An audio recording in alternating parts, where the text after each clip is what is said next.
애국자 공교육 살리기 학부모연합 상임대표님이시고요.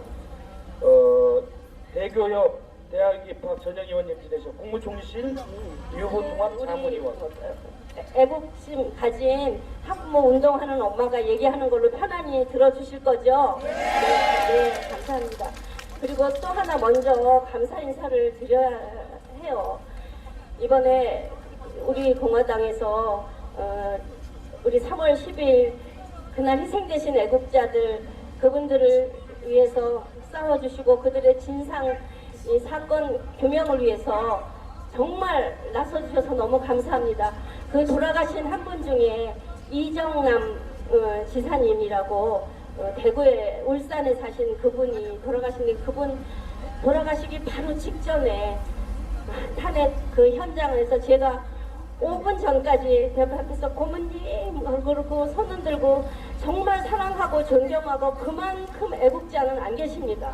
정말 그분은 지금 살아 계셨더라면 제가 생각해도 속병이라서 그냥 쓰러지셨지 않으실까. 차라리 그때 그렇게 가신 것이 오히려 더 개인적인 입장에선 더 나셨다라고 생각할 만큼 그 애국자가 계신데 우리가 그분의 억울한 죽음을 밝혀드려야 되는데 아무것도 못하고 있는데 이 대한애국당 그리고 우리 공화당이 앞서서 그 어려운 진상 규명을 하라고 정부를 향해서 지금 이렇게 오랜 시간 동안 싸워주시는 거 정말 진심으로 감사드리고 함께 노력해 가겠습니다. 감사합니다.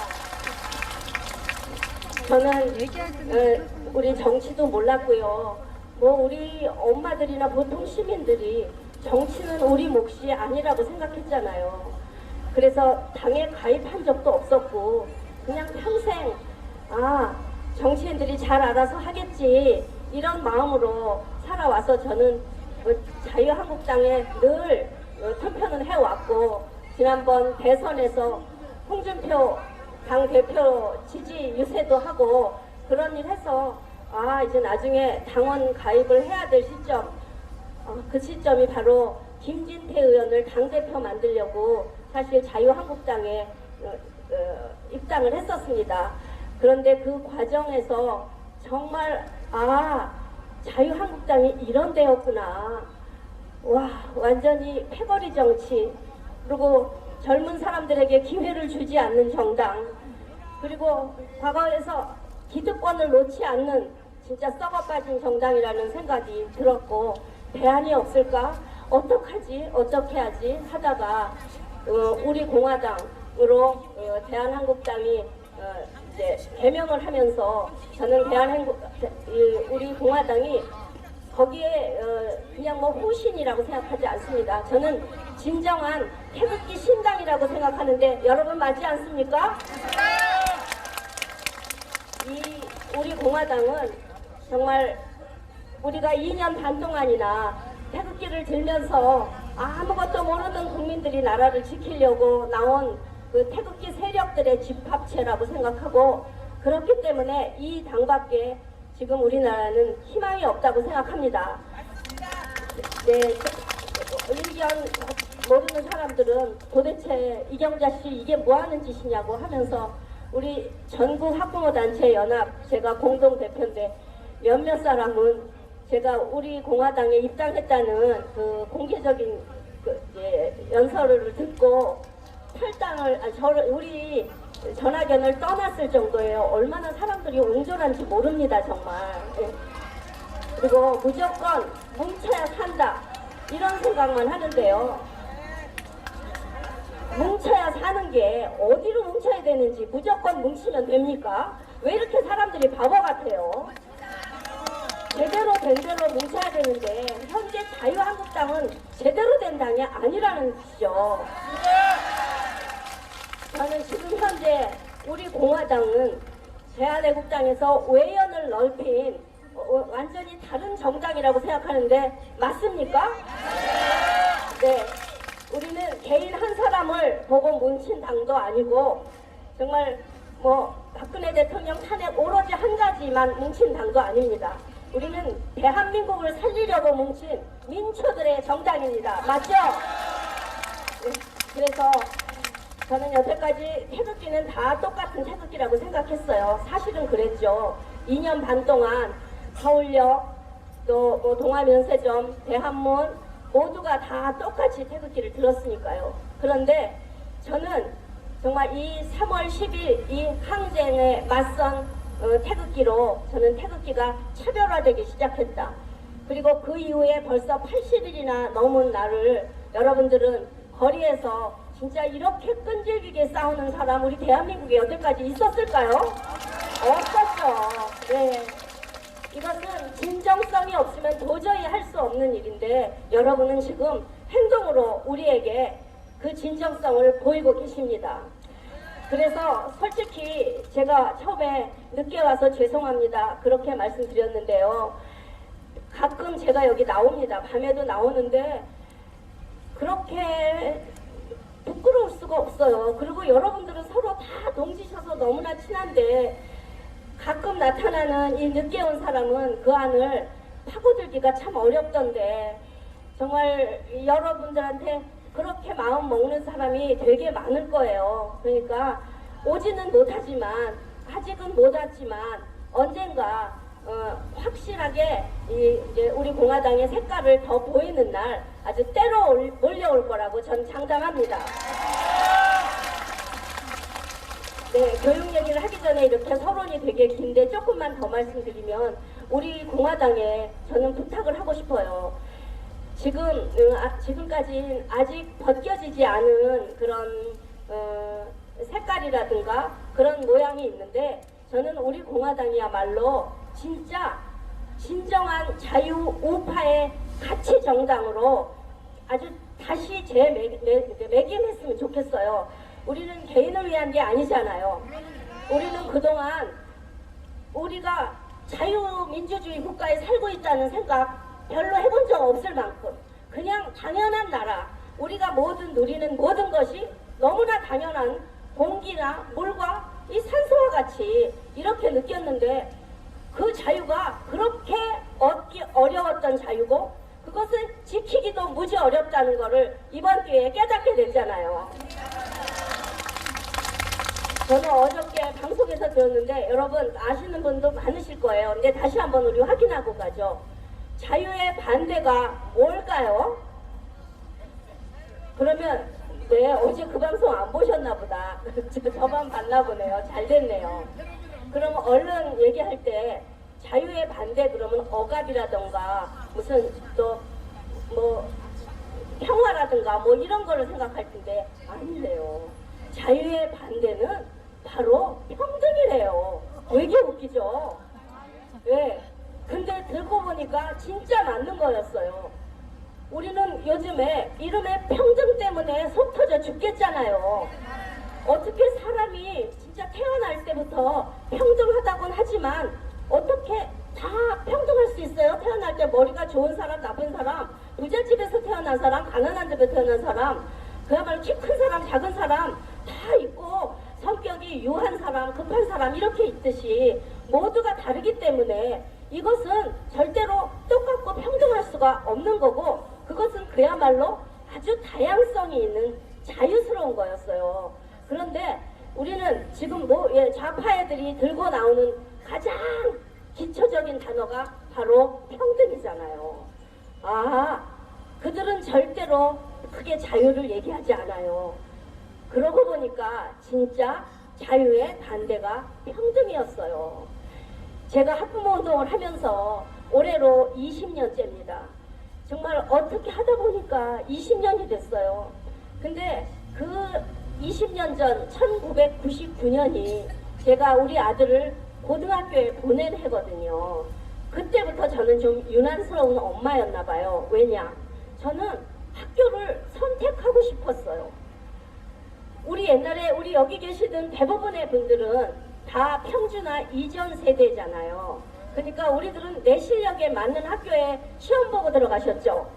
대부분이. 그래서 비슷한 아이들과 경쟁하면서 정말 명문고등학교 나온 분도 굉장히 많으시고 명문은 아니었지만 그 학교에 특색이 있는 학교에 다니면서 자부심이 대단했어요. 그런 학교가 우리 평준화가 된 지 올해로 몇 년인지 아세요? 중학교 평준화가 50년입니다. 와, 기가 막히죠? 그리고 고등학교 평준화는 46년이에요. 그렇게 평준화라는 이름으로 우리 학교의 선택권을 뺏어간 겁니다. 그 평준화에 지금은 뭐 평준화 외에는 말도 못 꺼내잖아요. 그리고 지금 이번 정권에서는 평준화를 완전 평준화로 다시 만들겠다고 지금 자사고 문제가 터졌고 내일 바로 서울과 부산의 자사고 9개에 대한 지정 발표가 있을 만큼 지금 이 학교 선택에 관한 문제가 교육의 아주 중요한 문제입니다. 그렇기 때문에 오늘 이 자리는 이 교육에 대해서 얘기하기 너무 좋은 자리예요. 그러니까 우리가 46년 전에 빼앗긴 그때 그 다양한 학교들을 우리는 선택했었는데 46년 전에 고교 평준화라는 것이 도입이 되면서 학교를 무조건 근거리 학교 강제 배정제로 우리가 학교를 가게 된 겁니다. 그 평준화의 이름, 진짜 이름은 근거리 학교 강제 배정이에요. 너 니네 집에서 가까운 학교에 정해줄 테니까 가, 이거예요. 여러분, 그거 좋은 제도입니까? 아니죠. 나는 멀어도 좋아. 버스를 2번 갈아타도 좋으니까 내가 하고 싶은 학교에 갈래 하는 게 진정한 자유 아닌가요? 맞습니다. 그런데 46년 전, 50년 전에 평준화가 도입될 때는 도입할 수밖에 없었던 시대적인 상황이었더라고요. 왜냐? 그 당시는 사립학교, 우리나라가 전쟁 이후에 나라가 너무나 가난했잖아요. 그래서 국가에서 학교를 세울 만한 돈이 없었어요. 그래서 이승만 대통령 시절에 정말 이북에서 피난 오시면서 열심히 일하셔서 자산을 모은 분들이라든가 교육에 진짜 관심 있는 분들한테 교육 입국이라는 그런 모토를 내걸고 여러분 우리나라에 학교를 세워주십시오. 그래서 정말 독지가들이 나서서 사립학교들을 만든 겁니다. 진짜 땅을 사고 건물을 지어서 학생을 모아서 사립학교들이 만들어져서 그 당시에 학교는 지금도 그렇습니다만 사립학교가 이 서울 지역에는 거의 70%예요. 현재도요. 그러면 그 당시에 사학을 세운 그분들을 감사해야 됩니까? 사학을 지금처럼 비리 집단으로 몰아야 됩니까? 세상에 어쩌면 우리나라 사람들은 이렇게 감사를 모를까요? 진짜 자기 전 재산을 내서 학교를 세운 그 사립학교들을 지금 비리 집단으로 몰아선 절대 안 되죠. 잘못한 사람은 엄연히 현행법으로 처분해서 진짜 감옥을 보내면 되는 거지. 모든 사학들을 전부 비리 사학으로 모는 건 절대로 안 됩니다. 그래서 어쨌든 그 당시에 그렇게 세워진 학교들이 그야말로 여러분 이름 아시는 이화, 숙명, 진명, 여자 남자학교는 서울고등학교, 중앙고등학교, 중동, 좋은 웬만한 휘문 사립학교들이 얼마 동성, 서울만 해도요. 그런 학교들이 그렇게 많았는데 학교 차가 굉장히 컸어요. 국가가 가난하니까 공립은 교육의 질이 형편없었습니다. 그야말로 건물에 운동장 하나에 그냥 건물만 하나 있는 그런 모습이었고 사립학교는 내 학교니까 주인들이 그 학교에다가 갖은 정말 체육시설도 만들고 강당도 만들고 하고 등록금도 좀 비싸게 받으면서 그렇게 운영했기 때문에 사립에 가는 아이들은 좋은 교육을 받고 공립에 가는 아이는 그야말로 낮은 교육을 받으니까 국가에서는 교육의 질을 평준적으로 만들어야 되겠다 싶어서 평준화 제도를 도입했던 겁니다. 어쩔 수 없던 시대 상황이었어요. 그러고 나서 막상 그렇게 평준화를 시켜보니까 문제가 생겼어요. 근데 그 당시에 그 평준화에 가장 반대를 한 사람들이 누구였는지 하면요. 선생님들이었어요. 선생님들이 아이 수준차가 그냥 들쑥날쑥인데 이런 아이들을 우리가 어떻게 가르칩니까? 어디다 눈높이를 맞춰서 가르칩니까? 하면서 그야말로 선생님들이 제일 반대를 했는데 지금 평준화를 우리가 깨야 된다. 이 가짜 평준화 더 이상은 안 된다. 누가 용감하게 말하지 못하지만 학부모들이 그렇게 말하고 있지 않습니까? 여러분들 그러시죠? 이 가짜 평준화 그대로 유지해야 됩니까? 안 되죠. 이거 안 되죠. 그래서 우리 대부분의 국민이 이 평준화를 깨야 된다고 하는데 그야말로 많은 교육계에 계시는 분들은 이 말을 해야 되는데 집단 포화를 받을까봐 말을 못해요. 오로지 이 말을 하는 사람은 학부모들밖에 없어요. 그런데 지금 평준화를 반대하는 우리가 평준화를 반대하는데 지금은 안 됩니다. 이 평준화를 해야 됩니다라고 가장 주장하는 게 누굴까요? 바로 교사들이에요. 바로 전교조들이라고요. 그러면 뭐가 잘못된 거예요? 선생님들의 생각이 나쁜 쪽으로 변했다는 얘기잖아요, 이게.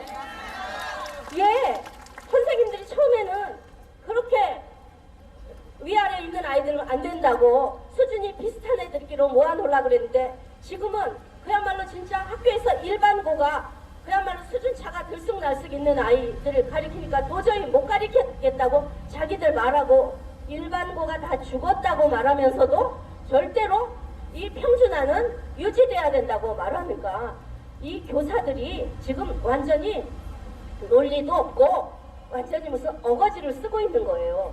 그러니까 이제 전교조 말씀 드리다 보면 이 얘기는 또 나오겠는데요. 그러니까 이제 또 약간 뒤로 돌아가서 그래서 도저히 아이들 수준차도 있고 하고 그리고 다 평준화해서 크게 경쟁이 사라지면 우리나라의 인재는 어떻게 기릅니까?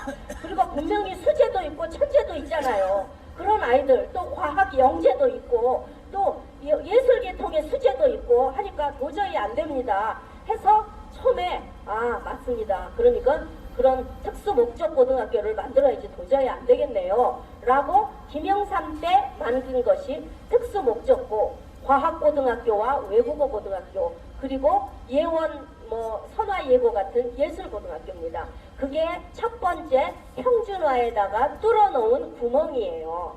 그래서 이제 구멍을 뚫어서 그 당시에는 우리가 몇몇 학교밖에 없었어요. 대원외고, 대일외고 한 두세 개밖에 없었기 때문에 외고가 있는지 없는지도 몰랐어요. 그러다가 조용히 진행이 돼 왔죠. 그리고 또 과학고등학교는 서울과학고, 경기과학고 각 도에 한 개 정도 있는 도도 있고 없는 도도 있는 정도로 미미했기 때문에 좋은 학교에 대한 그런 선택할 것이 있다는 것을 잘 몰랐어요.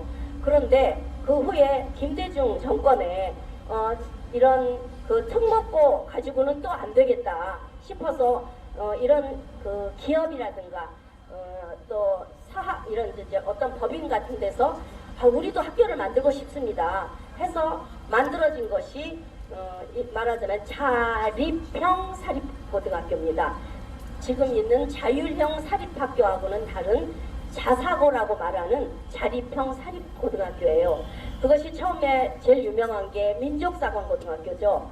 민사고가 기업에서 파스테르 기업을 해서 우유 팔아서 돈 많이 벌었으니까 우리가 학교를 만들어서 영국의 이튼 스쿨 같은 명문 고등학교를 만들어서 인재를 기르겠습니다 했고 또 포철 같은 기업에서 우리가 정말 철강 기업이 이뤄서 돈 많이 번 걸로 인재를 기르겠다. 그래서 포철고등학교 그 다음에 광양제철에서도 그러면 우리도요. 광양제철 고등학교 또 해운대 고등학교 해서 몇 개 고등학교를 김대중 정권 때 또 구멍을 뚫은 겁니다.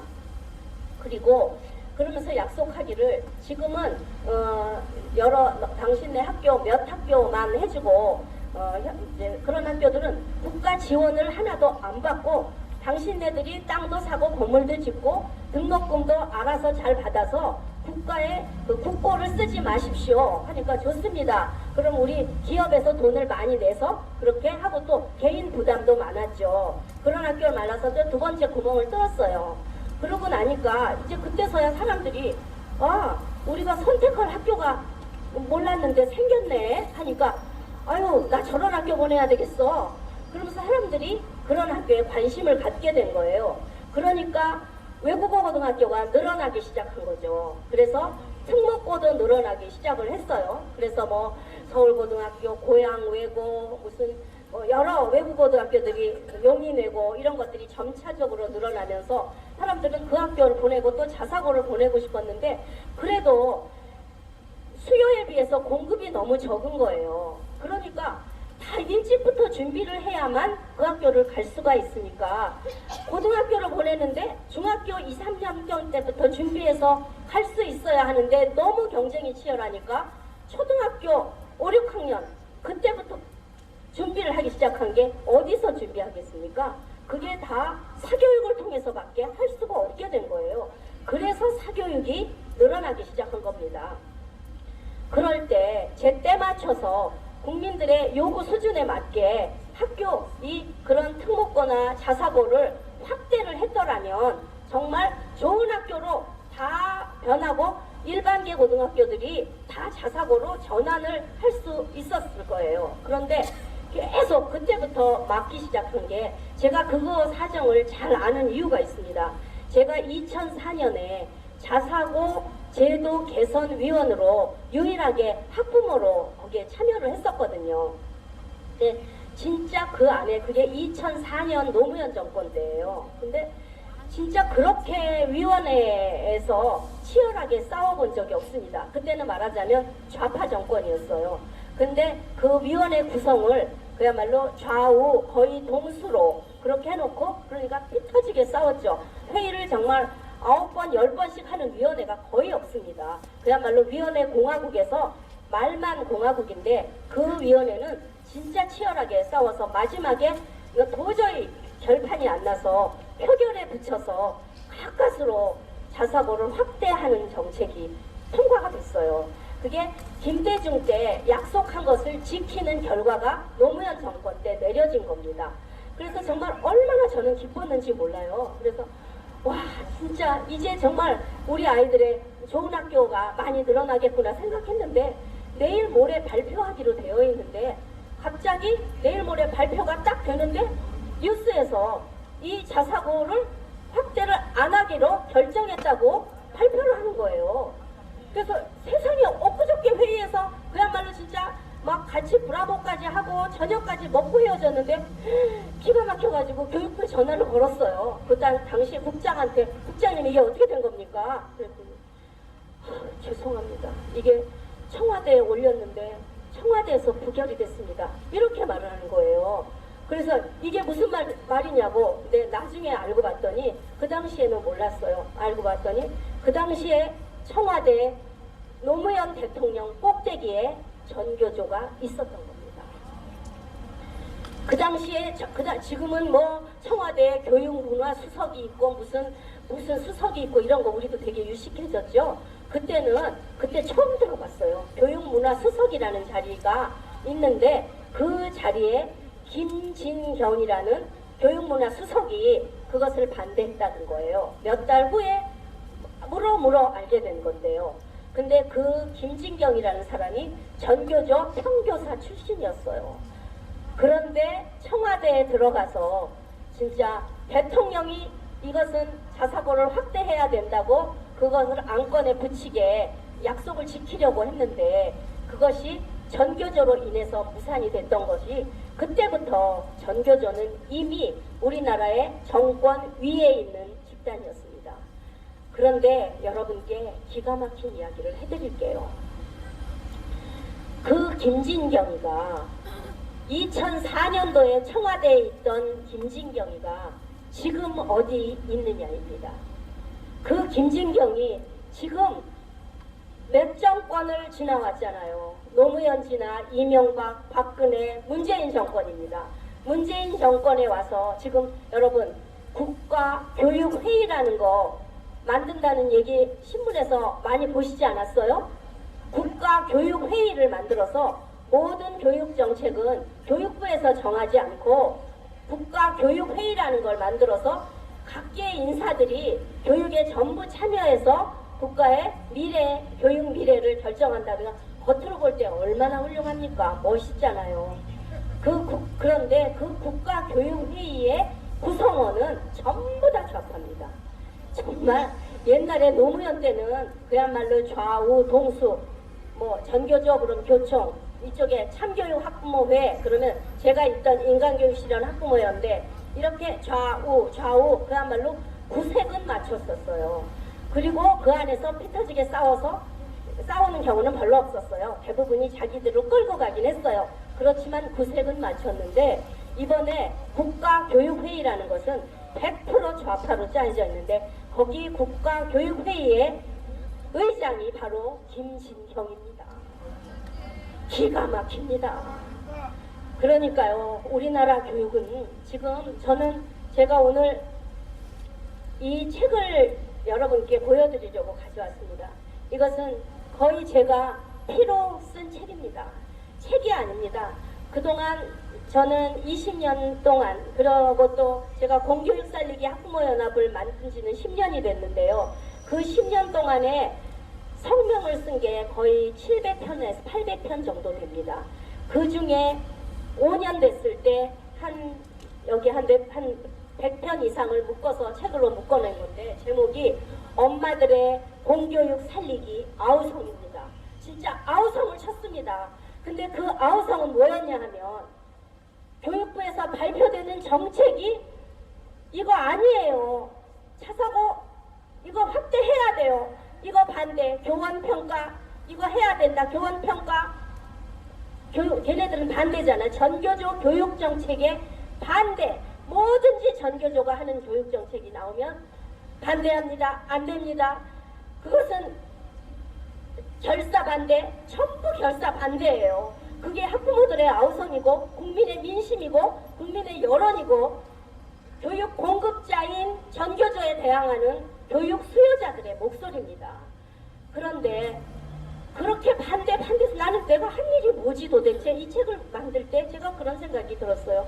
도대체 나는 왜 반대만 하는 사람이지? 근데 그때만 해도 잘 몰랐어요. 그런데 최근에서야 제가 왜 내가 그렇게 반대를 할 수밖에 없었는지 알았어요. 우리의 옛날의 교육은 그야말로 박정희 대통령 때 비록 평준화는 했었지만 시기적으로 그거는 역할을 한 거였고 그게 잘못돼서 시행한 지 거의 한 20년 즈음부렴부터 아까 말씀드린 대로 구멍을 뚫기 시작했고 구멍이 계속 뚫다 보면 어떻게 돼요? 그 벽이 허물어지는 거잖아요. 곧 허물어지면 우리는 평준화가 아닌 그야말로 학교 선택권을 되찾는 그런 시절이 오는 거죠. 그런데 계속 이게 그렇게 반대를 했는데 그렇다는 것은 무너지기 전이 좋은 상태인 거잖아요. 그런데 내가 계속 반대를 했던 것은 그 당시의 교육은 자유민주주의 교육이었던 것이고 지금 20년 전에 그렇게 안 돼요, 반대야, 결사 반대한 지금의 교육은 사회주의 교육이 완성되는 겁니다. 무서운 일입니다. 이것은 우리가 자유민주주의 국가에 살고 있지 우리가 사회주의 국가에 살고 있습니까? 아니잖아요. 그런데 그나마 다른 것들은 우린 선택할 수 있습니다. 거주 이전의 자유가 있어서 마음대로 집을 팔고 내가 살고 싶은 곳에 가서 살 수 있어요. 그렇지만 교육만큼은 어떤 것도 선택할 수가 없습니다. 그나마 뚫어놨던 특목고 자사고 이번에 이 유은혜가 들어와서 내일 어떤 결정을 하는지 한번 보시자고요. 이것들 상상고등학교 죽이려고 하다가 이 평가 점수를 다른 데는 다 70점인데 이 전북교육감 김승환이가 80점으로 말도 안 되는 그런 기준을 세워서 새3에 0.39 모자라가지고 떨어졌다가 도저히 그거는 양심상으로 안 되겠으니까 유은혜가 상상고등학교는 살려준 건데 내일 발표로 나머지 자사고들이 과연 어떻게 될지 이것은 이대로 그대로 무너뜨린다면 우리는 선택권을 그나마 있던 선택권 좋은 교육을 받고 싶은 학부모들의 요구가 완전히 묵살되는 겁니다. 내일로 우리는 이 사회주의 교육에 대해서 온 국민이 반기를 들어야 하는 것입니다. 교육은 무서운 거예요. 하루아침에 교육의 결과가 나타나지 않잖아요. 그러니까 이것들은 이미 30년 전에 전교조를 만들었어요. 전교조가 1989년에 만들어져서 올해로 30년입니다. 30년 동안에 처음에 10년은 참교육을 하는 것처럼 납작 엎드려서 촌지 거부 체벌 금지 이런 일을 하면서 그야말로 돈 안 받고 아주 깨끗한 참교육을 하는 줄 알았는데 알고 보니 그들은 시작부터 이미 삼민주의를 받아들인 그야말로 공산주의자들이었는데 우리가 속아왔고 그나마 깨인 저 같은 사람이 20년을 전교조의 실체를 알고 10년을 싸워왔고 이제는 온 국민이 알게 된 거잖아요. 그런데 이렇게 이들은 근 30년 끌어오면서 우리 자식들을 어떻게 길러놨습니까? 여러분 자식을 한번 생각해 보세요. 여러분 자식들이 우리들 말을 다 잘 듣나요? 아니잖아요. 지금 우리 자식들이 지금 30대, 40대, 50대 아닙니까? 걔네들이 지금 우리나라에서 가장 문제 있는 세대잖아요. 특히 40대 여자 기집애들은 눈 뜨고 봐줄 수가 없을 정도잖아요. 그게 왜 그래요? 이 전교조 교육 때문이잖아요. 근데 우리 몰랐잖아요. 왜 그렇게 말 안 듣는지. 그런데 알고 보니까 선생들이 은근 살짝 아이들에게 어른 말 듣지 말고 니들이 훨씬 똑똑하니까 니들대로 판단해. 그리고 비판의식을 가져. 어른 말에 순종하는 건 바보들이나 하는 짓이야. 이렇게 가르쳤어요. 그리고 학교에서 선생님들이 아이들에게 논술 수업을 시키면서 예시문으로 제시하는 그런 내용들이 경향신문, 한겨레신문 다 그런 신문이었어요. 우리가 그거 어떻게 알아요? 학교에서 논술한다 그러면 논술책 찾은 죄밖에 더 있냐고요, 우리가. 그리고 역사교육 책을 정말 좌편향 역사교육 책을 만들어서 우리 아이들 가르치는지 여러분 아셨습니까? 저는 제 딸이 07 학번인데 걔가 고등학교 때 금성출판사 역사책을 배웠다는 걸 나중에 저도 알았어요. 걔가 대학생도 훨씬 지나고 나서. 근데 알고 보니까 금성출판사 책이 제일 좌경화된 책이었더라고요. 거기에 이미 북한에 대한 아주 북한 친화적인 내용과 이승만 대통령, 박정희 대통령을 완전히 독재자와 그야말로 유신으로 완전히 인권을 탄압한 아주 악독한 사람으로 이미 다 표시가 되어 있었던 거예요. 여러분 그거 아셔요? 모르시죠? 어떤 역사책 배웠는지 모르잖아요. 우리가 어떻게 알아요? 애들 보내면 교과서로 배우면 교과서는 신성 불가침인 줄 우리 알았잖아요. 교과서가 틀린 줄 알았지 어떻게 그러면 학교를 보냈겠어요? 교과서는 옳은 것만 있는 건 줄 알았는데 거기에서 잘못된 역사 교육을 시키는 줄 우리가 어떻게 알았냐고요.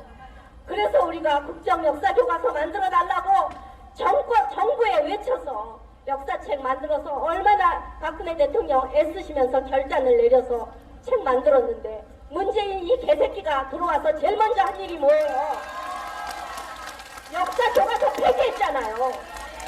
그리고 국정 역사서 교과서 만들려고 애쓴 그 교육부 공무원들 진짜 저랑도 수도 없이 만나고 진짜 우리가 원하는 만큼은 아니지만 그래도 아주 균형 잡힌 교과서를 만들려고 애쓴 그 사람들을 다 좌천시켜버렸으니 이게 나라에서 있을 수 없는 일이 일어난 겁니다.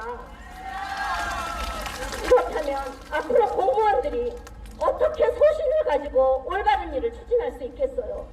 우리는 진짜 항상 우리의 결론이겠죠. 문재인 정권을 하루빨리 끌어내리는 것밖에 답은 없습니다. 그건 또 나중에 결론에서 나오기로 하고요. 그러니까 하여튼 그렇게 돼서 우리 아이들이 나쁜 교과서 이렇게 다 배워서 진짜 삐딱한 아이들로 자라서 이렇게 교육은 우리가 모르는 속에서 아이들이 이렇게 물이 들어서 지금 이렇게 우리 말을 안 듣는 아이들이 돼서 우리들은 지금 자식과 소통도 못하고 그나마 다 큰 자식을 두드려 팰 수도 없고 그야말로 진짜 안 보는 게 수다 하고 말을 안 하잖아요. 근데 이래서는 절대로 안 되는 겁니다. 우리나라가 진짜 잘못된 거예요. 이거는 저는 최근에 유대인의 3대 교육이라는 것을 공부했는데 그거 보고 진짜 깨달은 바가 너무 많아요. 그리고 우리는 반드시 그거를 찾아야 합니다. 유대인들이 지금 세계에서 가장 우수한 민족으로 그야말로 노벨상을 휩쓰는 그리고 전 세계의 부의 대부분을 차지하고 있는 그런 민족이 된 데는 3대 교육이라는 것이 있더라고요. 3대 교육은 할머니, 할아버지와 어머니, 아버지, 자식이 똑같은 생각을 할 때 그 민족의 정통성과 전통이 지켜지는 거가 3대 교육이었어요. 그런데 우리는 우리에게 책임도 큽니다. 그러면 걔네는 이렇게 했더라고요. 할머니, 할아버지는 오래 산 삶의 지혜가 있고 그야말로 경륜이 있고 역사를 알지 않습니까? 그러니까 손주, 손녀들을 앉혀놓고 옛날 이야기, 역사 이야기를 해준 거예요. 그러면서 그들은 할머니, 할아버지가 아닌 엄마, 아버지, 지금 아이를 낳은 젊은 엄마 부부들은 너희들은 미성숙한 어른이라고 가르쳤어요. 너희들은 지금 자라나는 아이들이야. 그리고 한참 일할 나이야. 그러니까 너희들은 열심히 직장에 나가서 일하고 살림하고 그야말로 가정주부는 밥하고 음식하고 빨래하고 열심히 일하고 아이들은 내가 길러주마 하면서 할머니, 우리의 옛날에 대가족 제도에서 우리 할머니, 할아버지 손에서 컸듯이 그렇게 옛날 이야기를 들으면서 먹고 또 특히 음식에 있어서 얘네들은 같이 할머니와 손주가 어디를 갔을 때 누가 먹고 싶은 음식을 먹느냐면 반드시 할머니, 할아버지에게 우선권이 있다는 거예요. 그래서 할머니, 할아버지가 먹는 음식을 손주, 손녀가 먹을 수 있을 때 음식은 문화 아닙니까? 그 문화가 전수된다는 거예요. 그런데 우리는 할머니, 할아버지들이 손주가 먹자 그러면 그래도 내 먹기 싫어도 피자 먹자 그러면 피자 먹고 또 같이 가지도 않고 네 자식은 니들이 길러라 하면서 그 미성숙한 내 자식들한테 손주, 손녀를 맡겨놓은 건데 미성숙한 애들이 기른 우리 아이들이 지금의 10대 내지는 어린 아이들인데 우리 어떡할 겁니까? 지금이라도 자식한테 너희들은 미성숙한 아이들이라고 우리가 말해야 합니다. 정말 이게 저는 사회적인 캠페인이 돼야 된다고 생각해요. 자, 그리고 우리가 노인 되면 힘드니까 정말 그야말로 그런 말이 있어. 애기 낳으면 사돈끼리 아이고 수고하시겠습니다 하고 외할머니, 친할머니가 서로 애기 안 보겠다고 하는 게 무슨 마치 유머가 된 것처럼 안 보는 게 순대. 그게 아닙니다. 우리 할머니, 할아버지 돼서 아직은 젊잖아요. 또 손주들 어느 만큼 길러주고 또 우리에게 인간 수명이 100세까지 됐으니까 더 놀 날 있으니까 우리가 아이를 어느 만큼은 잘 길러줘야 되겠다는 그런 정말 나의 사명과 의무라는 생각도 해야 되니까 우리가 전 세대가 공부를 해야 되겠어요. 그러니까 진짜 유대인의 우리가 3대 교육이 먼 데 있지만 가까이 그것을 연구하신 분이 계셔요. 그분 때문에 저도 알게 된 거고 우리들이 그런 걸 통해서 우리의 미성숙한 자식들에게 얘야 나도 여태까지 나는 이제 우리 손주 교육에서 손을 떼고 너에게 다 맡겨놓으려고 그랬는데 알고 보니 그게 아니더라. 너희 바쁜데 너희들 직장 나가면 니네들 어린이집 보내고 유치원만 보내면 거기서 만약에 나쁜 교육 시키면 지금 현재 거기를 파고들었잖아요. 지금 유치원에서 나쁜 성교육을 시키고 있잖아요. 동성애가 나쁜 게 아니라는 교육을 유초, 중, 고등학교에서 시키고 있잖아요. 이게 되는 일입니까? 안 된다. 그런 교육 안 되니까 가능하면 어린이집 늦게 보내자. 내가 어린이집 보낼 나이 유치원 보낼 때까지 4, 5살 될 때까지는 내가 좀 도와주마 라고 말을 하면서 내가 도와준다고 말을 하면서 자식에게 말을 해야 먹히지 않겠습니까? 그러니까 우리 자신부터 내가 무엇을 할 것인가 생각하고 자식들에게 얘기를 하면서 나는 정말 너를 학교 보내면 그저 공부만 잘하라고 한 내가 잘못이다. 공부만 잘할 것이 아니라 국가에 대한 정말 애국심 그리고 박정희, 이승만에 대한 그런 걸 너한테 제대로 가르치지 못했다. 근데 사실 나도 잘 몰랐다. 우리도 이승만에 대해서 배운 적이 없다. 왜냐? 우리도 이승만에 대한 역사적 평가가 안 될 거 몰랐고 저만 해도 전혀 몰랐습니다. 그렇지만 박정희 대통령은 우리가 살아오면서 그분이 얼마나 많은 일을 하셨는가 그걸 우리가 몸으로 체험했기 때문에 뭐 박정희 대통령이 위신 때문에 독재를 했다고? 야 그건 아니야 라고 우리가 좋은 책을 권해서 이거를 읽어봐라 라고 가르치고 지금 아이들에게 읽힐 책조차도 없습니다. 좌파들은 교육을 통해서 30년 전교조를 통해서 아이들에게 책을 읽히면서 말도 못하는 책들을 만들어냈어요. 그 중에 대표적인 게 말하자면 좌파들의 역사 교과서, 거민정 교과서입니다. 그게 옛날에는 다 국정이었는데 우리도 모르게 검정, 인정 이런 도서라는 제도를 만들어 놓고 몇 사람만 모여서 책을 뭐 대학 교수 한두 사람하고 전교조 선생 몇 사람하고 대여섯 명만 모이면 책을 만들어서 인정해주세요 하고 교육부에다가 인정하면 땅땅 하면 인정 도서가 되고 이거 검정해주세요 하면 검정해서 그렇게 7, 8정의 엉터리 좌파 교과서가 내용은 다 좌파인데 그게 무슨 다양입니까? 말이 다양이지. 정말 다양하다는 것은 교학사 교과서 같은 우파 성향의 교과서를 인정하는 것이 다양한 거 아닙니까? 그렇게 엉터리로 지금 됐다는 거 나도 몰랐는데 이제 깨닫게 돼서 나 이제 너희들에게 제대로 학교만 보내놓고 너의 교육을 책임지지 못한 나도 큰 문제가 있었다. 그러니까 이제 우리 이 교육의 결과가 우리 둘이 이렇게 소통을 못하는 사이가 됐구나. 우리 너무 이거 가슴 아픈데 이 문제 해결해야 되지 않겠니? 그리고 너 네 자식 정말 잘 기르고 싶잖아. 그러면 할머니 할아버지가 정말 도움이 되는 사람이다. 그런 이야기를 우리가 자식들하고 해야 되겠습니다. 여러분 그렇지 않습니까? 정말 우리 해야 될 일이 정말 많습니다. 남에게 맡겨놓은 결과가 이렇게 참혹했습니다.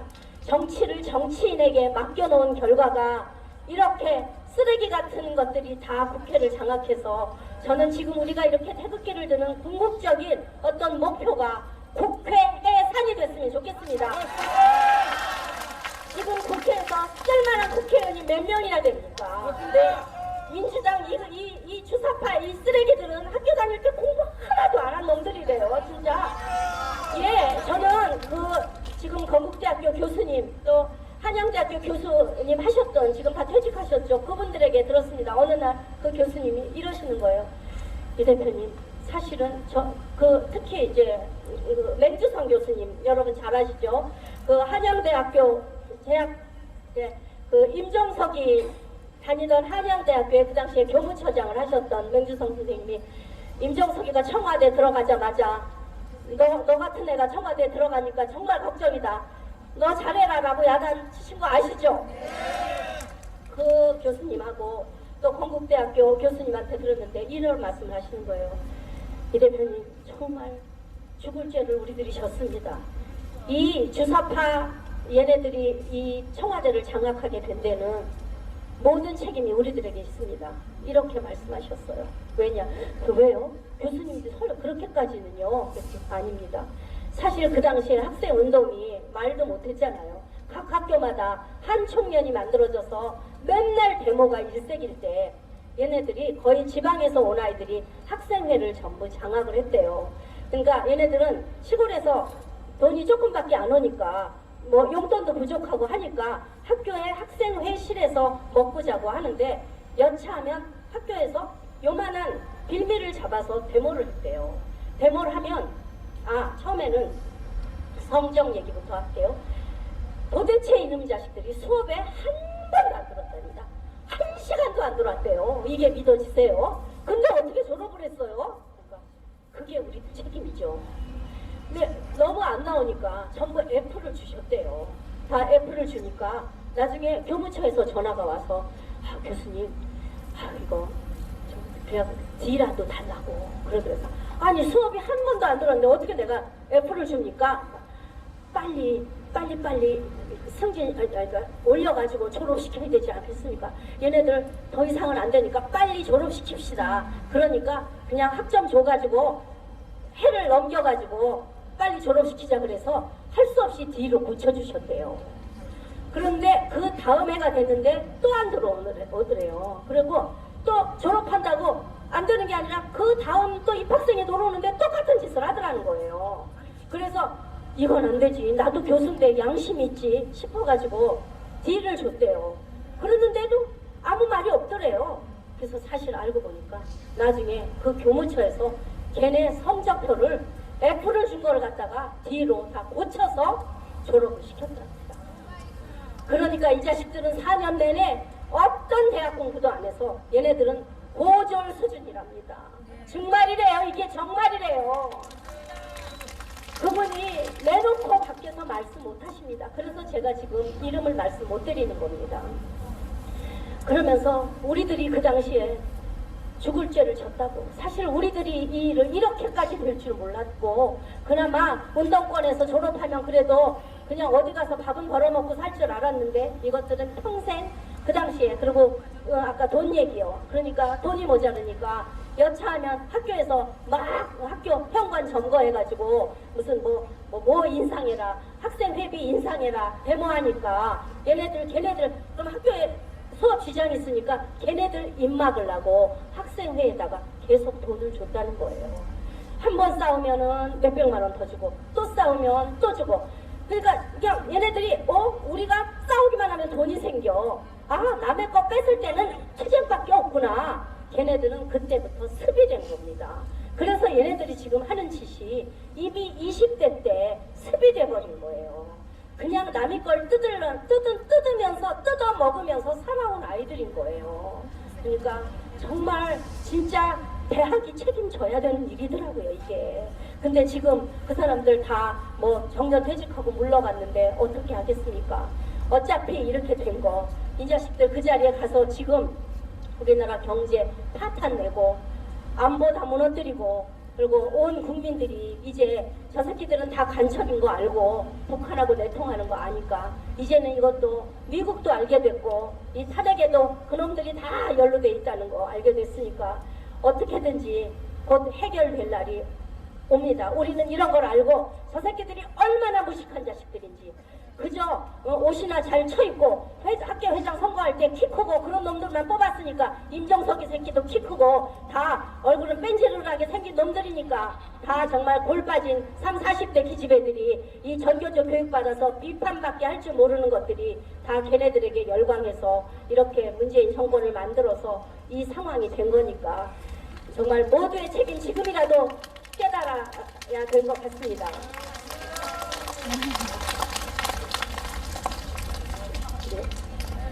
그리고 또 한 가지 드릴 말씀이 정말 이렇게 정리를 하다 보니까 몇 날 며칠을 해도 안 끝날 이야기를 제가 많이 알고 있더라고요. 근데 그 중에 한 가지만 말씀을 특별히 드리겠습니다. 지금 전교조 문제인데요. 뭐 전교조에 대해서는 이제 우리 다 알고 있는데 참 무서운 사실을 제가 또 최근에 들었습니다. 어디서 한 번은 제가 말을 한 적이 있기 때문에 아시는 분도 계실 텐데, 여러분 이 교육감 직선제가 돼서 참 큰일 났잖아요. 그러니까 저는 이 부탁을 먼저 드리겠습니다. 저는 우리 공화당이, 저는 진짜 아까 말씀 가치 정당으로 우파 자유주의 우파 정당으로 확실하게 자리매김을 해주시되 이제는 구체적인 공약을 준비해서 발표를 해주셔야 될 것 같아요. 그래야 뭐 모르는 사람들은 뭐 가치, 뭐 이념, 사상 이런 문제는 어려워서 잘 안 올 건데, 그야말로 이제 잘못된 제도에 대해서 이것은 반드시 고치겠습니다 하면서 아주 그런 정책을 확실하게 탁탁 내놓으면 관심 없던 사람들도 우리 공화당이 저런 말 하네 이렇게 말하면서 저는 관심을 가질 것 같아요. 그 중에 하나가 뭐 국회의원 수 줄이는 거 뭐 이런 건 일반적인 건데, 교육감 직선제 폐지하는 거예요. 네. 정말 이거 교육감 직선제 처음에 도입할 때부터 전 처음에도 몰라서 저는 한 번은 찬성했었습니다. 근데 나중에 처음에 한 번 공정택 교육감 뽑을 때 진짜 서울에서 11%밖에 투표에 참여하지 않았어요. 아무도 우리가 어떻게 교육감을 누구를 알고 뽑아? 그렇게 해서 아무도 선거를 안 했기 때문에 그런 결과를 보고 그때부터 이 교육감 직선제 폐지해야 된다고 그렇게 외쳤는데, 그 당시에 자유한국당, 즉 그 당시에 신한국당이었나? 한국당에서 진짜 그때 다수 정당이어서 제가 국회 마지막에 교문위에 가가지고 이 교육감 직선제 폐해에 대해서 정말 열변을 토한 적이 있어요.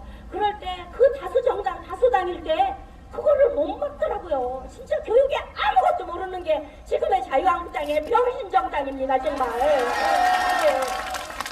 민주당은 무려 30년 동안 전교조를 앞세워서 교육에 올인을 했잖아요. 자기네 미래 표밭을 관리한 거잖아요. 교육을 통해서 조금씩 기를 때 이 자유한국당은 걔네가 그런 목표 하에 전교조를 앞세워서 교육 정책을 서서히 사회주의화로 가고 있다는 거까지껏 사회주의는 모른다 쳐요. 최소한 선택권을 뺏어가고 있다는 것조차도 눈치를 채지 못하고 있었어요. 근데 얘네들은 민주당은요, 교육에 다 전문가들이에요. 막 3선 또 재선에서 떨어지잖아요. 떨어지면 4년 동안 막 시의원의 심부름을 하고 돌아다녀요. 그러고서 열심히 노력하면 그 다음에 공천을 해줘가지고 다시 또 교육위원이 되니까 그 사람은 3선이지만 4선 몫을 하는 거잖아요. 얼마나 4선이면 16년을 교육에 알고 있는데 어떤 걸 모르겠어요. 근데 이 자유한국당은 전부 초선이에요. 그냥 아무것도 모르는 사람을 갖다 앉혀놓으니까 교육의 역사를 알아야 뭐가 잘못, 그게 이게 사회주의 정책이다. 이거 우리가 사유재산권을 뺏는 거다. 이거 이런 아무것도 모르는 이런 정당이 지금이라고 나아졌냐고요. 나아진 거 하나도 없잖아요, 정말. 그러니까 저는 이 우리 공화당이 저는 교육을 가장 앞으로 내세우는 교육 정당으로 기치를 세우면 나는 반드시 승리한다고 생각합니다. 전 국민이 학부모잖아요. 그리고 제가 제일 여러분께 강조하는 말입니다. 한 번 학부모는 영원한 학부모입니다. 맞죠? 우리가 다 내 자식이 학교 졸업하면 우리 애가 졸업했으니까 나는 학부모 아니야 라고 했기 때문에 교육이 이렇게 망가진 겁니다. 그런데 그렇습니까? 내 자식이 금방 결혼해서 애기 나면 우리가 할머니 할아버지가 되면 걔네들 대신에 학교 회의에도 가야 되고 뭐든지 알아야 되고 교과서도 들춰봐야 되잖아요. 그러면 우리가 학부모 노릇을 졸업한 겁니까? 졸업할 수 없잖아요. 그러면 전 국민의 2천만 3천만이 학부모잖아요. 그럼 우리처럼 큰 세력이 어딨어요? 우리 학부모들이 교육에 관심이 있으니까 교육 제도를 올바르게 세워서 우리나라의 사회주의 교육으로 가는 것을 막겠다. 우리는 교육 정당으로 나가겠다 라고 하면 좌파 애들도 같은 애들도 우리 쪽 다 옵니다. 네, 이 민주당이 망쳐놓은, 전교조가 망쳐놓은 교육을 바로 살피는 정당으로, 교육의 정말 중심 정당으로 이 방향을 잡으시면서 그 외에 하실 거 많죠. 할 거 많지만 많은 사람의 관심을 뭐로 끌 수 있을까를 고민해 보시면 답은 쉽게 나옵니다. 그렇게 해주시기를 부탁드리고요. 아까 말씀드리려고 했던 그 전교조 직선제 할 때 2012년 선거에 그때 광노현이가 이제 선거 부정으로 해가지고 떨어지고 보궐선거를 했었잖아요. 광노현 대신에 하고 그 당시에 보궐선거에 당선된 사람이 문용린 교육감이죠. 근데 문용린 교육감하고 좌우로 나온 사람이 이쪽에 민주당 쪽에 후보가, 민주당은 아니죠. 근데 교육감 선거는 정당과 상관없이 치르니까 전교조 후보가 이수호였습니다. 아시죠? 이수호 위원장. 이수호가 누구냐 하면 전교조 위원장 출신입니다. 고등학교 선생님 하다가 일찌감치 전교조의 골수 중에 골수인데요. 아주 겉은 양의 탈을 딴 늑대처럼 아주 양처럼 순하게 생겼습니다. 그래서 문제입니다, 정말. 누구도 이수호를 보고 나쁘다고 한 사람이 없어요. 그런데 그 이수호가 사실 나중에 알고 보니까 민노총의 사무총장을 했었더라고요. 민노총 사무총장, 그러니까 전교조가 만들어지면서 민노총에 가입을 했죠. 사실은 가입을 하면서도 단체 행동권은 쓸 수 없게끔 그야말로 노동상권, 단결권, 단체 행동권, 단체 협약권이 있잖아요. 그 중에서 전교조는 교사들이 단체 행동에서 데모하면 안 된다. 그래서 단체 행동권은 허가하지 않았어요. 그러면서도 민노총 산하가 된 거예요. 말이 안 되는 거죠. 같이 공유하지 못하는데 한 민노총 산하에 가입할 수 있게 했다는 것 자체가 이건 말이 안 되는 거예요. 근데 어쨌든 누가 했는지 그렇게 했어요. 그래서 이제 전교조 평당원이면서 민노총의 사무총장을 하다가 나중에 전교조 위원장이 된 거예요.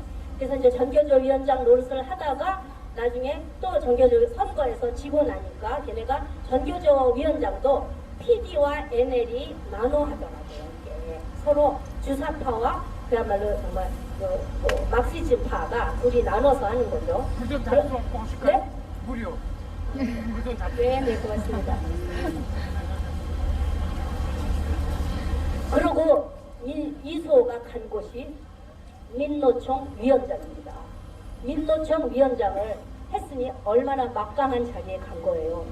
그래서 이소가 민노총 위원장이 되면서 민노총은 변신을 했습니다.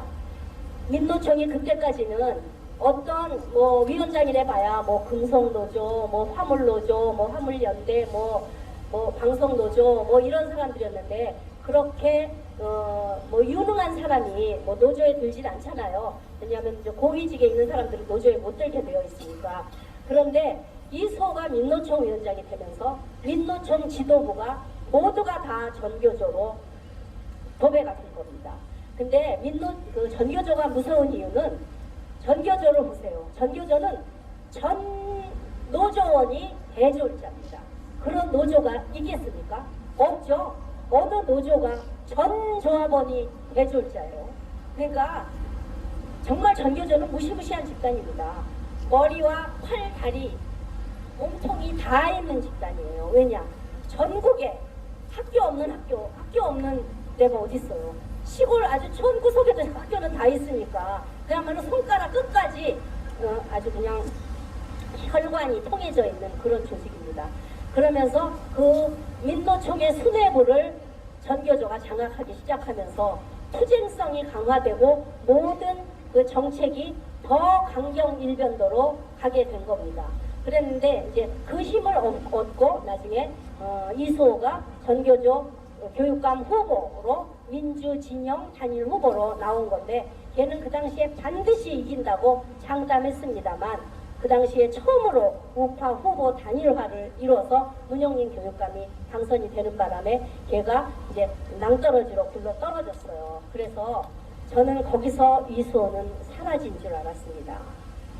그런데 여러분, 아까 그 김진경 같은 그 전교조 개새끼가 지금 우리나라 교육의 제일 꼭대기에 있어. 그것도 기가 막힌데 지금 이수호가 어디 있는지를 아신다면 또 한 번 기가 막힌 일입니다. 지금 저도 아무도 몰랐습니다. 이수호가 거기에 있는지. 이수호가 지금 청와대에 있답니다. 그것도 청와대 지난번에 이게 제가 미국에서 오신 80세 넘으신 그야말로 정보원한테 들은 이야기입니다. 그분이 자기도 몰랐고 이수호가 누군지도 몰랐는데 우리끼리 같이 밥을 먹다가 세상에 내가 여기 와서 우리나라 국정원의 누구를 만나서 그러면 그 당시가 언제냐면 그 평창올림픽 준비 그때였어요. 평창올림픽 때 그 준비하러 누군가 청와대에서 북한하고 제일 활발하게 교류하고 이것을 연락하는 사람이 누구냐? 임종석이는 그나마 비서실장이니까 드러내놓고 할 수는 없잖아요. 우리는 임종석을 계속 공격하고 있었지만 그래서 그분이 물어봤대요. 그랬더니 이수호라고 그랬다는 거예요. 그래서 그분은 이수호라는 말을 들었지만 모르는 거예요. 미국에 살면서 북한을 여러 번 갔다 온 사람인데 그래서 누군가한테 물어봐야 돼. 그래서 나는 누구야? 그랬더니 제가 이수호요? 그러니까 나보고 이수호를 아십니까? 그러시는 거예요. 그래서 네, 전교조 위원장 출신 이수호요? 이수호가 지금 북한을 그렇게 드나든다고요? 그랬더니 나하고 따로 만납시다. 여기 있는 데서 얘기하기 어려우니. 그래서 그 후에 만나서 자세하게 이야기를 해주시는 거예요. 그래서 정말 전교조는 그런 조직입니다. 북한을 재집 드나들면서 내통하는 조직이고요. 사실 제가 전교조한테 고발을 당해서 승소했습니다. 제가 무혐의 받았는데 제가 고발을 당했는데 저를 고발한 사람이 누구냐면 몇 년 전이에요. 그게 이미 5년 전에 전교조 수석 부위원장을 한 여자예요. 박미자라는 여자. 그 여자가 나중에 제가 그때 통일위원장이니까 아이들의 통일 교재를 만들어서 통일 교육을 시키는 여자예요. 그러니까 우리 아이들이 다 그 통일 교육 받고 있는 거예요. 그 교재가 정말 완전히 북한 교과서 같은 교재를 만든 거예요. 그래서 이런 미친년이 다 있나 하면서 내가 막 공격을 하고 집회를 하면서 알고 찾아봤더니 그 여자가 그 당시에 북한을 42번을 갔다 왔어요. 여자가요. 그러니까 전교조 교사들을 평교사인데 42번, 그간 수석부위원장이니까 평교사는 아니네요. 42번을 갔으면 이수호는 얼마나 많이 갔다 왔을까요? 이 지도부는 뭐 남북 교육협력기구 해가지고 수시로 가는 거예요. 거기 가서 남자들은 어떤 일을 당했을지는 여러분들 이미 우리는 다 짐작하고 있죠. 저는 여자도 그랬지 않았을까 생각했습니다. 그래서 그런 거를 글로 쓰고 성명을 했더니 저를 명예훼손으로 고발을 했는데 결국 제가 이겼습니다. 그리고 이제 의원이 받았죠. 42번 갔다 온 게 사실이니까요. 그러니까 지금 이 전교조에서 파생된 사람들의 종북 행위는 이루 말할 수가 없습니다. 그 사람들이 우리 아이들을 가리킨다는 거 생각보면 끔찍한 일입니다. 우리는 빨리 우리 정권을 바로 자유우파 정권을 세워서 전교조 교사들은 모두 이 교육 현장에서 다 내버려야 됩니다. 그게 어려울 수 있지만 반드시 해야 됩니다. 우리 죽기 살기로 지금 현재 거의 4만 5천 명이나 되는 전교조가 있습니다. 기회는 줘야겠죠. 지금 전체 교사가 45만 정도 되는데 지금 10% 됩니다. 그렇지만 기회를 줘야겠죠. 전교조에서 탈퇴해 이미 뻘겋게 물든 것들이지만 그래도 지 먹고 살라고 나중에 허튼 소리 하면 니네들 그때는 그 철밥통 어림없어? 라는 약속 문서를 써야겠죠. 그러면 그런 사람들을 빼놓고 나면 골수분자들만 남을 겁니다. 그러면 다만 1000명이 됐던 2000명이 됐던 지금 뭐 현재 어떤 시국선언서에 자기 이름을 올린 사람들이 거의 한 몇백 명 되는데 그것들은 다 골수분자거든요. 그것들은 반드시 쳐내야 됩니다. 그래야 나머지 선생도 눈치 보고 슬슬 핑크빛 물을 빼겠죠. 그러니까 우리가 해야 될 일은 정말 많고 지금 청와대에 있는 그 이수호 전교조가 지금 얼만큼 중요한 위치에 있는지 우리가 내일 발표될 자사고 정책 이거 진짜 이런 우리가 무상급식 때문에 너무 골머리를 앓고 이번에 비정규직 종사자들이 자기들 합법화시키고 정규직으로 만들어달라고 하는 이 싸움의 뒤에도 지금 청와대 이수호가 깊이 개입돼 있고 모든 정책에 너무나 깊이 뿌리내리고 있기 때문에 우리는 이 정권을 끌어내리는 것 외에는 답이 없으니까 죽기 살기로 그 목표를 향해서 함께 나아가기 바랍니다. 감사합니다. 꼭 좀 한번 여쭤봐야 되겠다. 그래도 있으면 한번 질문하시죠. 예, 전 박정희 대통령 때요. 서울 송두일 교수가 독일 가서 이 부분을 많이 학생을 보냈잖아요. 그래 지금 전교조도 그런 식인가 하고요. 뭐 하여튼 외국을 통해서 가는 경우도 있지만 얘네들은 남북 교류 협력이라는 이름으로 아주 그냥 해마다 가요. 교사대회 이렇게 해서 몇 년 전에는 저희 학부모단체 대표도 간 적이 있었어요.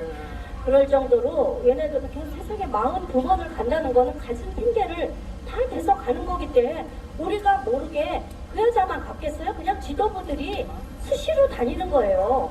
그런데 정말 가서 병신짓 하는 거죠. 북한에는요, 저는 여러분들 탈북자 교사들한테 강의 들어보신 적 있나요? 언제 한번 여러분 그런 강의, 초청 강의 좀 들으셨으면 좋겠습니다. 제가 한번 들은 적이 있는데 정말 놀랐습니다. 북한은요, 교사 제도가 아주 완벽하더라고요. 진짜 우리나라 같이 이런 거지 같은 나라가 어디 있어요? 어떻게 한 번 교사가 되면 62세까지 철밥통으로 보장이 됩니까? 이게 전교조들이 우리가 처음에는 나이가 어려울 때는 그 당시에 우리가 뭐 전쟁 이후에 교사가 된 분들은 그야말로 사범학교 출신들이잖아요. 그 당시엔 사범학교가 몇 개 없었으니까 박정희 대통령도 사범학교 출신이시고 진짜 수재만 가는 학교였어요. 그야말로 지금의 거의 서울대학교 수준 정도, 그야말로 충주사범, 그야말로 공주사범, 뭐 경성사범, 뭐 이런 몇 개밖에 없을 때 사범학교를 나온 그런 선생님들은 그야말로 진짜 평생 선생님 하셔도 되죠. 자격이 있지만 지금 우리나라 사범대학이 그게 우리 학교 다닐 때 웬만한 똑똑한 아이들 사범대학 갔습니까? 솔직히 사범대 교대 안 갔잖아요. 그 당시에 교대는 저 다닐 때는 2년제였고 좀 가정 형편이 어렵고 이런 말 해서는 안 되는데 하여튼 유능하긴 똑똑하긴 했지만 그런 분들이 갔죠. 그러면 그것도 평준화 정책과 마찬가지로 일정 시간은 그것이 유효하죠. 그렇지만 지금같이 정말 경쟁에서 살아남는 자만이 기업은 살아남는 이런 세상에 왜 이 교직이 얼마나 중요한 건데요. 프랑스 같은 나라는 교사가 그야말로 대학원 그랑제코를 나와야만 교사가 될 만큼 교사는 반드시 대학원 이상의 실력을 갖춥니다. 지금 핀란드 같은 나라도 다 마찬가지예요. 그만큼 유능한 사람이 교직에 들어가야 입직을 할 수가 있어요. 근데 우리나라는 다 대학 나와서 지금 아이들 공부 가리키다 말고 다 대학원 가고 뭐 교원대학이니 왜 우리 아이들 팽개치고 학교들 공부하러 가냐고요. 공부 다 마치고 실력을 쌓은 다음에 박사학위나 소지자들 정도 되는 사람이 교직에 간다면 내가 진짜 설박통도 인정해 주겠지만 다 정말 자격도 없는 사람들이 들어가서 애들 팽개치고 자격 갖춰가지고 그야말로 진짜 석사 박사 해가지고 교원 끝까지 해먹는 이런 제도가 말이 됩니까? 북한은 그렇게 처절하게 그 경쟁에서 선생님들이 실력이 안 되면 시험이 엄격한 시험을 보고 그렇게 해서 하는 선생님들한테 최고의 복장을 하도록 하고 옷도 최고로 곱게 입고 말투나 실력이나 뭐나 선생의 권위를 건드릴 수 없을 만큼 그만큼 프라이드가 돼. 근데 월급이 되게 조금이라서 선생을 다 그만두는 그런 지경이지만 그 교사가 되는 과정이 그렇게 완벽해서 걔네들 사실 우리보다 훨씬 뭐 교육 내용이야 어떠지 무슨 주사파 주치사상을 배우는지 그거는 뭐 그렇게 하겠지만 엄격한 교육을 교사들이 시킨다는 얘기입니다. 근데 우리나라 교사들은 지금 그야말로 노동자가 돼가지고 월급쟁이가 돼서 9 to 5 그냥 8시 출근하면 4시 퇴근이면 거기다 점심시간 1시간까지 다 노는 시간으로 주잖아요. 이런 직장이 어디 있습니까 이런. 그러니까 이 교원제도 완전히 뒤에 엎어야 되기 때문에 정말 우리는요 이번에 정권을 잡으면 우리는 정말 모든 걸 무너뜨려야 됩니다. 우리는 제2의 건국을 해야 돼요. 이승만 대통령이 건국하실 때 얼마나 애를 써서 헌법도 잘 만들어 놓고 박정희 대통령 때 그 헌법을 또 제3공화국인가요? 완벽하게 헌법을 만드셨는데 우리가 무슨 87 체제가 좋은 건지 알았잖아요. 민주화가 좋은 줄 알았더니 그놈의 민주화가 인민민주화라는 거 알았잖아요.